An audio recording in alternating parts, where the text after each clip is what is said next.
Yoo yaa shama akkam jirtu WhatsApp kan kee ofii isaatiin akka inni namatti haasa'u godhatu ni barbaada gargaarsa aappii tokkooti malee jechuudha.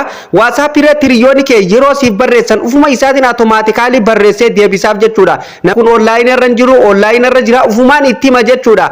Akkamitti akkas godhatu dandeenya? Fakkeenyaaf yeroo namni barreeffama adda addaa WhatsApp irratti isiniif barreesse WhatsAppin keessan ufumaan itti haasa'a jechuudha. Kanaafuu akkamitti akka itti akkas godhatu dandeessan aappii tokko osoo hin fayyadamin bal'inaan waliin ilaalla daqiiqaa muraasa keessatti jechuudha. Baga irra deebiin gara chaanaala Oromaan dhuftan namoonni har'a taatan subscribe godhaatii miseensa maatii Oromaan ta'an isiniin jedha.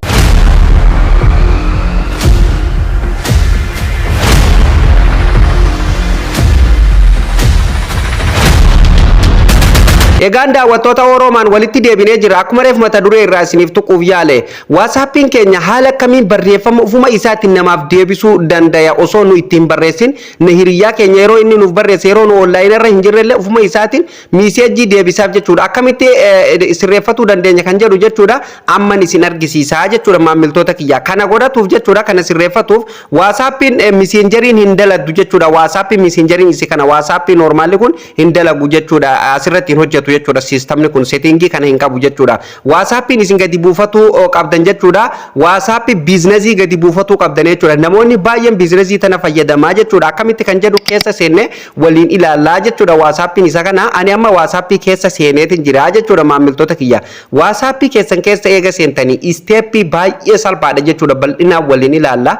Kanaafuu akkamitti akka itti sirreeffattan steepii ani isinitti argisiisu kana sirriitti hordofaa jechuudha. Viidiyoo osoo irra hin oofin jechuudha. WhatsApp keessan keessa eega seentanii gara lamaan sirreeffatuu dandeessanii jechuudha. Yoo barbaadan tuqaa sadeen kanarraan deemtanii sirreeffatuu dandeessan yoo barbaadan immoo asirratti tools bakka jedhu kana irra cuqaastanii sirreeffatuu ni dandeessu jechuudha. WhatsAppin keessan haala kana yoo isiniif hin dhufne update gootan ni haaromsitu jechuudha. Ana ammaaf tuqaa sadeen kanarra cuqaaseetuman gara fuulduraa deema. Kana kan nama hundaatu ni qaba tuqaa sadeen kana. Tuqaa sadeen irratti eega cuqaastanii asirratti gadi buutanii settings bakka jedhu kana ni argattu jechuudha. Yeroo tokko ofirratti kilik gootanii gara fuulduraa deemtu jechuudha. Sana booda haala kanaan fuula kana qabatee isiniif dhufa jechuudha maamiltoota kiyya. Eega inni haala kanaan isiniif dhufe asirratti business tools jettu ni argattu jechuudha. Isa tokkoffaa kana jechuudha. Isuma kanarratti yeroo tokkoof kilik gootu jechuudha. Waa baay'ee asirraan sirreeffatuu dandeessa. Waa baay'ee settingiilee baay'ee of keessaa qaba jechuudha. WhatsApp biizinasiin kun jechuudha. Kanaafuu hanarraaf kan isin argisiisu jechuudha. Yeroo hiriyyaan keenya nuuf barreesse akkamitti WhatsAppin keenya bifa barreeffamaatiin deebisuuf danda'a kan jedhuun isin argisiisaa jechuudha. Waanuma isin fakkeenya barreeffattanii asirra kaayyattan yoo namni assalaamu alaykum isiniin jee waalaikum salaam jee akka inni deebisuuf yoo namni haaraan welcome jee dhufe welcome to jee akka inni deebisuuf isintu godhatuu danda'a jechuudha san. Kanaafuu akkamitti akka itti godhatan isin argisiisaa jechuudha. Amma haala kanaan eega as dhufne jechuudha maamiltoota kiyyaa tokkoffarratti business profile jettu ni argattu. Isin maal gootanii suuta jettanii ol harkistanii jechuudha. Asirratti gadi buutanii greeting message ka jedhu ni argattu jechuudha. Kunoo asirratti jechuudha mallattoon akka shangulliitii ta'e irra jirtu jechuudha. Yeroo tokkoof irratti cuqaastanii gara fuulduraa deemtu jechuudha. Sana booda haala kanaan fuula kana qabatee isinii dhufa. Greeting message jechuun fakkeenyaaf yeroo maamiltoonni haaraan jechuudha WhatsApp irratti namoonni takka message waliif barreessaa hin turin WhatsApp irratti yeroo dhufe ni simataa jechuudha WhatsAppin keessan ufumaan. Kana jechuun maamiltoota kiyya yeroo isin online irra hin jirrellee jechuudha. Namoonni haara yeroo dhufan guyyaa 14f settingii kana fakkeenyaaf sanduuqa kana ni banna gar fuulduratti mee waliin ilaalla. Sanduuqa kana ni bantanii jechuudha guyyaa 14f jechuudha. Wanti kun ufuma isaatiin message namaaf deebisa jechuudha. Guyyaa 14 booda hin cufama yoo naa jettanii na gaafatan hin cufamu jechuudha. Kana jechuun fakkeenyaaf yeroo isin online irra hin jirre jechuudha. Online irra yoo jiraattan ufii isaatiin active ta'aa deema jechuudha. Active ta'aa deema. Garuu online irra yoo baddan guyyaa 14f akkuma isin online irra jirtanitti namaaf deebisaa akka isin ufii teessanii itti barreeffattanii deebisaa fi jechuudha. Kanaafuu maal gootanii sanduuqa kana ni bantu jechuudha. Yeroo sanduuqa bantan jala kanatti greeting message ka jedhu ni argattu jechuudha. Fakkeenyaaf amma asirratti barreeffama kana barreesse kaayadheetiin jira. Isin kan barbaadan barreeffama kana kaayatuu dandeessan. Afaan Oromootiin kaayatuu dandeessan, afaan Amaariffaatiin, afaan barbaadaniin kaayatuu ni dandeessu jechuudha. Ana ammaaf afaan Ingiliffaatiin kaayadhe. Fakkeenyaaf WhatsApp kiyya irratti namoonni namoonni naquunnamaa turtan ni beektu jechuudha. Yeroo ani fakkeenyaaf WhatsAppiin kun WhatsAppii hojii waan ta'eef yeroo hedduu namoonni hedduu waan komantii asirratti barreessaniif ufii kiyya danda'ee bakka jechuun deebisuuf hin danda'u nama hundaaf automaatikaalaa deebisuuf hin danda'u. Kanaaf maal godha automaatikaalii akka WhatsAppiin kiyya deebisuuf jechuudha barreeffama kana asirratti qopheesseetiin asirra kaaddaa jechuudha. Maamiltoota kiyya kun asirratti bal'ina isaa isiniif kaa'ee jira asirratti dubbiftanii adda baafatuu ni dandeessu jechuudha. Asirratti yoo gadi buune maal nuun jedha send greeting message nuun jedha asirratti gadi bu'ee ammallee great customer when the message you the first time or after 40 days of no active nuun jedha jechuudha. Kan afaan Ingiliffaatiin barreessee jechuudha. Isin afaan barbaadanii barreessuu ni dandeessan. Yoo barbaadan fakkeenyaaf yeroo isin duraaf seentan afaan Ingiliffaatiin inni waan tokko isiniif kaaya jechuudha. San irratti illee dhiifatuu ni dandeessanii jechuudha. Garuu isintu qopheeffatuu qaba. Isuma sanuyyuu deebitanii akka inni isiniif hojjetu godhatuu ni dandeessan. Yoo barbaadan irraa kaansel gootanii afaan Oromootti jijjiirratuu dandeessanii jechuudha. Yoo irraa jijjiiruu barbaadan kunoo mallattoon qalamaa fuuldura jirti asirra cuqaastaniituma irraa jijjiirtu jechuudha. Kunoo nama barreeffama kanaatu isiniif deeba yeroo isin WhatsAppii kiyyarratti naqunnamtan barreeffamni kun ofii isaatiin isin simataa jechuudha. Maal jechuudha asirratti kunoo haala isin argitan kanaan thank you for connecting Oxygen Media please like use now how we can help you. Kana jechuun maamiltoota kiyya miidiyaa Oxygen qunnamuu keessaniif galatooma akkamitti isin gargaaruu akka dandeenyu nuuf ibsaa jedha jechuudha. Kana gaafa fakkeenyaaf an asirran kaayyadhee jechuudha haala kanaan irratti barreeffadha isin kan barbaadan irratti barreeffatuu dandeessan afaan Oromooleetti. Sana booda egaa haala kanaan barreessitanii xumurtanii jala kanatti gadi buutanii okkee ni jirti okkee tana cuqaastanii gara fuulduraa gara dugda duubaa deebitu jechuudha. Ammallee hin xumurre jechuudha keessaa hin bayina suutuma jedha jechuudha. Asirratti gadi buutanii isa jalaa kana fakkeenyaaf namoota hundaaf deebisumoo namoota isin eeyyama kennitaniif qofa isin gaafatanu maal gootanii barreeffama jala jiru kanarratti gadi buutanii kilik gootu jechuudha. Sana booda haala kanaan fuula kana qabatee isiniif dhufaa jechuudha. Kanaafuu isin gabaabdumatti kan irra kaa'uu qabdan jechuudha. Isa tokkoffaa kanarratti everyone ka jedhu kanarra kaa'atan namoota hundaaf akka inni deebisu namoota haaraa ta'an kan isin qunname kamiiyyuu jechuudha. Ufuma isaatiin automaatikaalii deebisaafi jechuudha. Okay eega haala kanaan kana xumurtanii maal gootanii gubbaa kanarratti maaltu jira save tajettuutu jira jechuudha. Save tana cuqaastu jechuudha. Kunoo amma jala kanaan jechuudha change save naan jedhee jira jechuudha. Save tahee jira jechuudha. Okay ammallee inni lammaffaa kun ergaa dhiyoorraa namni isiniif barreesse jechuudha. Namoota duraan fakkeenyaaf waliif barreessaa turtan jechuudha.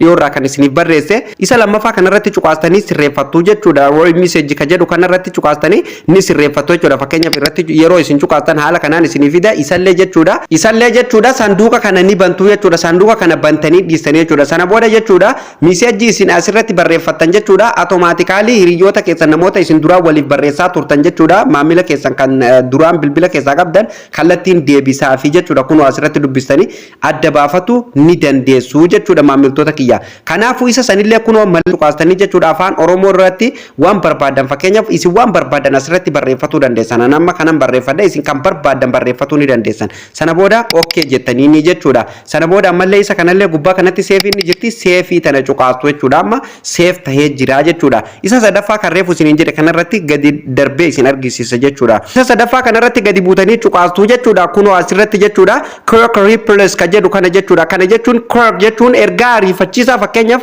atattamaan kan namni isiniif barreesse atattamaan akka inni deebisuuf jechuudha. Yeroo tokko ofirratti kilik gootanii gara fuuldura deemtu jechuudha. Sana booda haala kanaan fuula kana qabatee isiniif dhufa jechuudha. Asirratti waan barbaadan ni barreeffattu jechuudha. Isin kan barbaadan kunoo anammaaf haala kanaan barreeffadhee waan hin jiruuf jechuudha. Isin kan barbaadan ni barreeffattu jechuudha. Kunoo gubbaa kanarratti yoo barbaadan jecha 20 isiniif kenna gubbaa kanarratti illee kan barbaadan hanga qubee inni isiniif kenne ni barreeffattu jechuudha. Sana booda asirratti save ni jirti save tana cuqaastu jechuudha. Kunoo anamma barreeffadhee asirratti xumureetiin jira. Isinillee haaluma kanaan afaan Oromooleetiin ni barreeffattan afaan isin barbaachise afaan isiniif mijateen barreeffattu jechuudha. Sana booda maal gootu of duuba deebitu jechuudha. Amma boodan namni yeroo message isiniif barreesse WhatsApp irratti isiniif barreesse automaatikaalii WhatsAppin keessan ufumaan itti haasa jechuudha. Ufuma isaatiin jechuudha namni kun online irra hin jiru turii deebisii fakkeenyaaf waanuma isin asirra kaayyatan kana deebisaafi jechuudha. Ufuma isaatiin namni simatu nuuf barreessu jira jedheet sitti barreesse. Yeroo namni siif barreesse inni ammallee ni deebisaaf. Yeroo namni siif barreesse ammallee ufumaan itti deebisaa jechuudha. Fakkeenyaaf waanuma isin asirratti barreessitanii kaattan kana irra deddeebiin nama sanitti deebise nama sanitti haasaa jechuudha. Keessaafuu namoonni social media hojjetan amma fakkeenya tokko yoon isinitti himu namoonni social media gurguddaa adda addaa miidiyaa adda addaa fayyadaman yoo argitan waan akka meeshaa fa'aa xalabatu yoo argitan jechuudha yeroo meeshaa tokko tokko order gootanii online irraa bitattan yeroo isin waan san barreeffama meeshaa bitatu barbaaddaniif waa barreessitan website sun ufuma isaatiin automatically barreeffama isinitti barreessaa jechuudha. Barreeffama san yeroo san namni isiniif barreessaa jiru barreeffama duraan barreessanii achirratti qopheessanii ready godhanii dhiisan. Yeroo maamiltoonni isaanii dhufe ufuma isaatiin deebisaaf jechuudha. Ufuma isaatiin automatically deebiseef namaan haasaa jechuudha. So WhatsApp keessanillee haala sanitti sirreeffatuu ni dandeessan. Haala san godhatuuf step manamma isinitti argisiise kana hordoftanii jennaan baay'ee step baay'ee salphaa ta'een daqiiqaa muraasa keessatti WhatsApp keessatti haala kana godhatu dandeessanii jechuudha maamiltoota kiyya ifa isiniif ta'e jedheeti yaada isa tokkoffaa kanarratti greeting message ka jedhu irratti jechuudha namoota haaraa fakkeenyaaf namoota haaraa duraan takkaa walii WhatsApp irratti hin barreessin isa kana akka inni isiniif simatu godhatu dandeessan isa lammaffaa kanarratti illee namoota duraa waliin chaatii godhaa turtan ergaa dhiyoorraa yookaan gariibaarraa isinitti dhiyoorraa isiniif barreeffamu kan duraa waliif barreessaa turtan asirratti sirreeffattu jechuudha kan akka mallattoon wanni akka mallattoo xilaa irra jirtu kana jechuudha isa daffaa kanarratti immoo ergaa ariifachiisaa kan namni atattama godhee isiniif barreessu jechuudha ergaa ariifachiisaa isa kanarratti sirreeffattu namni fakkeenyaaf yeroo atattama waan tokko ariifatee isiniif barreessu jarjaraan isiniif barreessu kanatu deebisaaf jechuudha kanatu itti haasaa jechuudha yeroo namni gariibarraa yookaan itti dhiyoorraa isinitti dhiyoorraa namoonni duraa waliin haasaa turtan isiniif barreessu isa sadaffaa kanatu deebisaaf yeroo immoo namni haaraan dhufe jechuudha namni duraa WhatsApp irratti waliin haasaa isin hin turin isinitti dhufe WhatsApp keessaniin isin qunname isa tokkoffaa kanatu deebisaafi jechuudha ifaa miti maamiltoota kiyya kabajamoo haala kanaan jechuudha step baay'ee salphaa ta'een osoo yeroo keessan ofirraa hin fitin yeroo namni isiniif barreesse osoo yeroo keessan ofirraa hin gubin nama saniif message deebisuuf kana qopheeffannaan jechuudha afaan barbaadanii qopheeffannaan WhatsApp keessan ufuma isaatiin jechuudha namatti haasayaa jechuudha haala kanaan jechuudha WhatsApp keessa sirreeffatu ni dandeessu jechuudha aappii tokkollee osoo hin fayyadamin as keessatti gawaa baay'eetu jira settingii kana keessa waa baay'eetu jira isa kana jechuudha amma yeroon keenya nutti dheerata gara fuulduratti jechuudha Facebook fi WhatsApp keenya illee akkamitti akka itti walirratti hidhannuufi akkasumallee gurgurtaa adda addaa WhatsApp keenya irratti akkamitti akka order godhuu dandeenyu hundaayyuu qabadheetiin isiniif dhufa jechuudha maamiltoota kiyya. Egaan daawwattoota Oroomaan kabajamoo barnoonni irra isiniif qabadhee dhufellee jalqabaa kaafnee kan hangammatti waliin ilaalaa turre kana jechuudha akka isin gammachiisuuf akka warraa baratanillee abdii guutuun qaba. Maarree isinillee viidiyoo kana ilaaltanii eega xumurtanii keessa ba'uu duwwaa osoo hin taane chaanalli Oroomaan akkuma beekamu chaanala barnootaati jechuudha. Kanaafuu subscribe godhaati kontaaktii keenya yookaan qabiyyee nu guyyaa guyyaan asirratti maxxansinu hordofuu hin dagatinaan isiniin jedha irraa fayyadama. Akkasumallee guyyaa guyyaan qabiyyeen keenya akka ofii isaatiin isin dhaqqabuuf mallattoo all notification irra kaa'uu hin dagatinaan isiniin jedha. Mallattoon all notification isa tana jechuudha. Isa kana waan akka gurra namaa kana mallattoo akka bilbilaa kana eega subscribe gootan boodan irratti ol baasuu keessan mirkaneeffadhaa jechuudha all tajettu tanarra keessanii notification gubbarratti ol baafatuu keessan mirkaneeffadhaa akkasumallee viidiyoon keenya yoo isin gammachiise please like godhuu hin dagatinaan isiniin jedha wanta qabnu hundaayyuu akka gara keessan finnuuf jechuudha beekumsa keenya hunda akka abdii godhannee hamilee godhannee gara keessan finnuuf viidiyoo keenya like godhuu hin dagatinaan isiniin jedha baasii isiniin gaafatu akkasumallee bakka isiniif hin galin komentii jalatti naaf barreessaan isiniin jedha bifa viidiyootiin deebii keessan isiniif hin deebisaa jechuudha walitti qabee keessaa cuunfee jechuudha akkasumas akka namoota baay'ee bira ga'ee kontaktiin keenya kun nama hundinuu irraa fayyadamuuf share waliif godhu hin dagatinaan isiniin jedha maamiltoota kiyya obboleeyyan hangammatti chaanaala keenya lammaffaa hin beennelleen hoomii chaanaala Oroomaan jala seenati hanga dhumarratti gadi bu'aa chaanaala Oxygen Media Network jedhu kun chaanaala keenya lammaffaadha subscribe godhaati maatii keenyatti dabalama asirratti illee waan baay'ee isin gammachiisu gar fuulduratti isiniif dhiyeessuu deema kanaaf hanga isin subscribe 10,000 geessanuu isiniin eega dafaatii subscribe 10,000 gaan isiniin jedha linkii isaa share waliif godhaati barnoonni irra isiniif qabadhee dhufe asumarratti xumurama barnoota itti aanu nama walitti deebinutti turtii gaarii qabaadha.